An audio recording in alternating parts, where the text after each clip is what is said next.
అధ్యక్ష, నన్ను గుర్తుపట్టారని మీ సుమన్ శెట్టిని. ఇంకా చిన్నప్పటి నుంచి అయితే చాలా పిచ్చండి, సినిమా చేయాలి అని, ఇలాగా అందరినీ ఎంటర్టైన్మెంట్ చేయాలి, అలాగా ఇంటర్ సెకండ్ ఇయర్ కంప్లీట్ చేశాను. యాక్టింగ్ నేర్చుకుంటూ ఒక మ్యాగజైన్లోని తేజ గారు కొత్త ఆర్టిస్ట్ కావాలి అని మెన్షన్ చేశారు. అది చూసి నేను హైదరాబాద్ వెళ్ళాను. అక్కడ నాకు ఆడిషన్ చేశారు, 6 సినిమాలో అవకాశం ఇచ్చారు. అలాగా నాకు మా తేజ గారు గాడ్ ఫాదర్ అయ్యారు.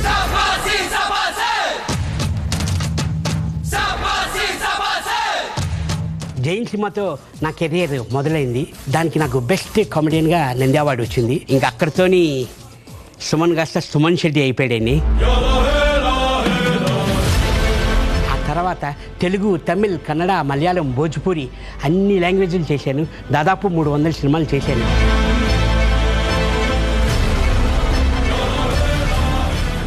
అలా సినిమాలు చేస్తుండగా ఇంకా ఇంట్లో వాళ్ళు వీడికి పెళ్లి వయసు వచ్చింది, పెళ్లి చేయాలి అని అన్నారు.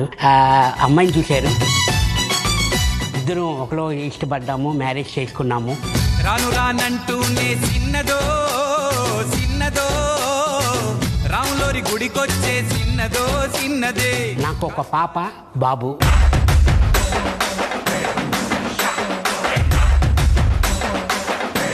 ఇంత హ్యాపీగా ఉన్న టైంలోని 2019లో ఫాదర్ ఎక్స్పైర్ అయ్యేదండి. ఆ టైంలో మా ఫాదర్ లేకపోవడంలో నేను చాలా లోన్లీ ఫీల్ అయ్యాను.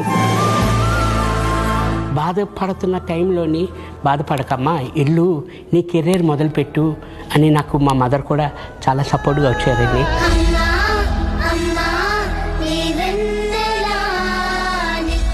ఫస్ట్ అవకాశం వచ్చి తేజ గారు ఇచ్చారు, కెరీర్ అలా వెళ్ళింది. ఇప్పుడు సెకండ్ ఇన్నింగ్స్ వచ్చి నాకు బిగ్ బాస్ అవకాశం వచ్చింది.